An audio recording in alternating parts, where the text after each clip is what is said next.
Okay, good afternoon, everyone, and good day, and welcome back to William Ford's Book Talk. This is our second installment or episode of this, and today I am joined by four students from Ms.Cojei's fourth grade class. We have Ali and Miriam and Kathleen and Muhammad, and again behind the camera is Muhammad Fardous.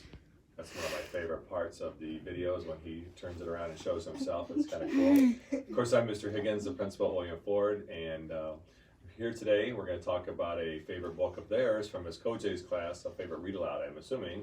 It's called Too Bad Ants by Chris Van Allsburg. Chris Van Allsburg is a very famous children's author, and there's many books that you could read by him. He always has really good illustrations, as I'm assuming are in here as well.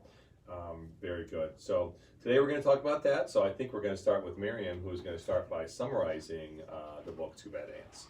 So Miriam, if you want to talk to our friends out there in YouTube world about Too Bad Ants. Sure.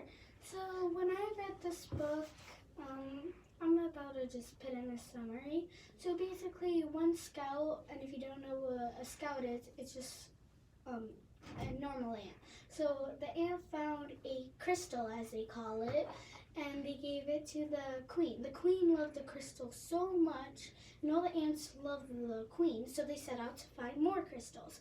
So they went through a long journey until they found a house, but they don't know it's a house because they're ants. So they found a big bag of crystals, and then so two ants stayed behind because they loved the crystals. So they went through many hardships and stuff, and they realized it might not be worth it. You'll just have to see what happens next. You just have to read it. Okay, very good. I love the crystal. That's awesome. So, so I think we also, oftentimes when we do these, like when we were doing Amelia Bedelia, we talked about figurative language and everything. There were some things that you guys want to talk about that Chris Van Allsburg used in this book, and one of those was point of view. So who was going to talk about point of view? Muhammad is. So if you want to look at the camera as well, our friends out there, if you want to hold the book, and you can do that. So the point of view is in the ant's point of view. For an example, like this, they thought this was a giant whirlpool, and another one was the grass. They thought the grass was a forest because how small they are, they would see things that are bigger than human beings. So human beings, they would see like the grass is small, but to the ants, they would think the grass is a forest to them. So, and the pebbles, they would think it's a mountain. So, but because how small they are, because the ants are really small, they would think it's a mountain, but they're actually pebbles. That makes sense. Your point of view, your perspective from what you are. Something else was personification, which is a really huge word, and who is going to speak about that? It's Miriam and Ali, okay? If you're probably little, you probably don't know. Okay. If you probably don't know what the word means, personification means giving human-like qualities to non-human things, like a plant or ants. So in personification, what this one really shows is their feelings. Like when the queen said she deemed it the most delicious food she had ever tasted. That was feelings, because if they didn't add personification, would the ants really know if it was delicious, tasty? They don't really think about that things. They only think about survival and stuff. So another one is, see how all the ants, they said, because they all loved the ant queen so much, they all went on a journey to find the crystals. And that shows their feelings for the queen. They love her because they're her mother, if you didn't know. Excellent. I love that. Very good. I love that personification explanation. You guys did a really nice job. Was someone going to talk about the message or the theme in the story? Oh, that again? Okay, we're going to stay right here. So there's multiple themes or morals, if you'd call them. By the way, a theme or moral is the lesson of the story. There's multiple here, but I'm only going to focus on two. We're only going to focus on two.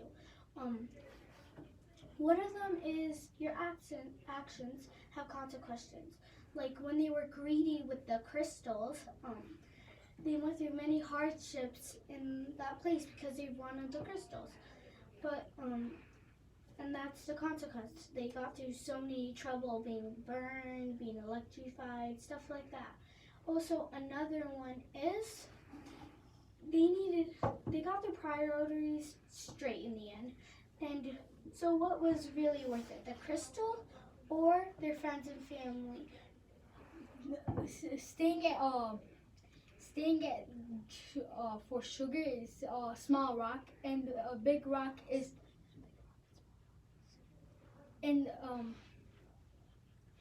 a big rock is friends and family. We were doing this in school with all the houses and stuff. Basically, there's small rocks and big rocks. The big rocks are like things that matter most, like families and friends, like he said. Small rocks, like for the ants, would be the crystals. I love how you just connected that to activities we do at school with our house and everything. We have the big rocks and the small rocks, and we have that displayed in the hallway. So that's great. So great message.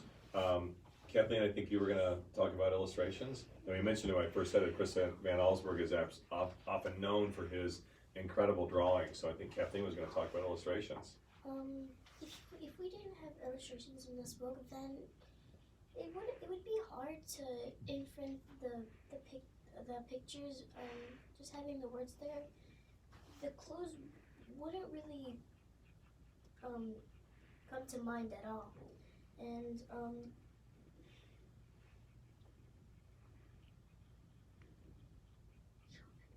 Okay, you want to show us one of the Yeah. pictures maybe? And you can give an idea. yeah. Yeah. They give you clues, like you said, and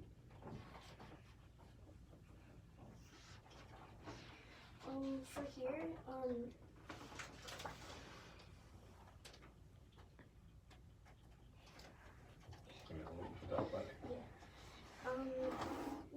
in this picture, it only says the three last words of the words sugar on the jar here, because it's the ant's point of view, and they just zoomed in to see how the ants, how they see the jar, not how we as humans see it.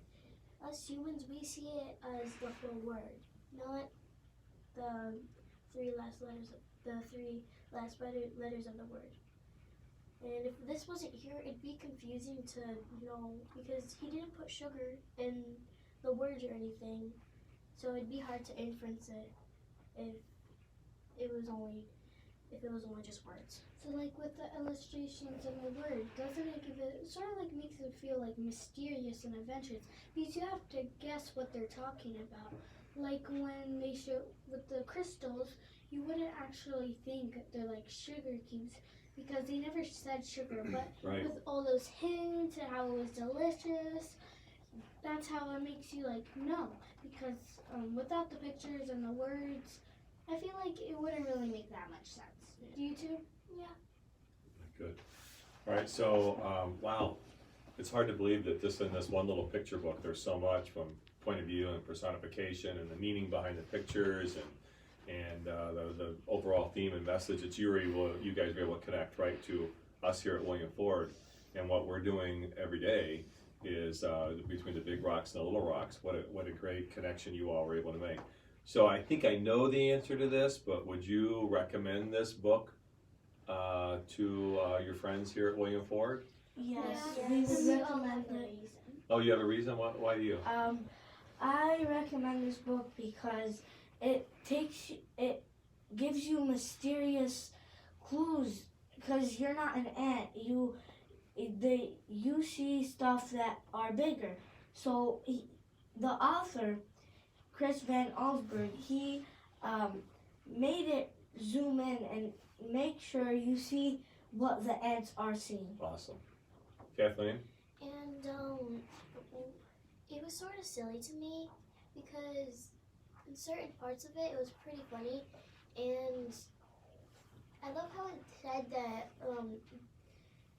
that it was zooming into it because this is the ant's point of view, not ours. Because it was kind of funny how as we see it in different ways, and in the ant's point of view, and they see it way huger than us. That's how I thought it was funny because they thought it was massive. And Right, huge. right. Good. Miriam? The reason why I would recommend this book is because it takes you like a journey, sort of like what Muhammad said, and it has it gives you clues and stuff, and you need to figure it out. Another thing I like about it, it teaches a really good moral or theme, and it would be really fun if you're like a teacher or a parent and you're like showing it. So you read the words and then you ask the student or kid to guess what it is, and then maybe you could show them the picture and then they have to put it together. That's what I would recommend. Awesome. Great idea. I Ali? recommend this book because it takes you on an adventure of how the words say the crystals and Right. it's like a hill Right. and like something else in the book. Very good. And sometimes the ants don't know what crystals are called. They're actually called sugar cubes. They're not called crystals. And what I thought, it's kind of fun to learn how ants see things and how we see things. Mm-hmm. Also, one thing this struck me immediately. They knew the word crystal, but they didn't know the word sugar. Oh, Yeah. It is funny. Yeah. All right, so I think you hear it there that this book comes highly recommended. And I can't wait now to reread it again with these different perspectives and these different ideas and thoughts. I've not read it from that way before, so I can't wait to reread it myself. So hope you enjoyed our book talk and summary and suggestions on Too Bad Ants by Chris Van Allsburg. Next installment will come soon. Thank you very much.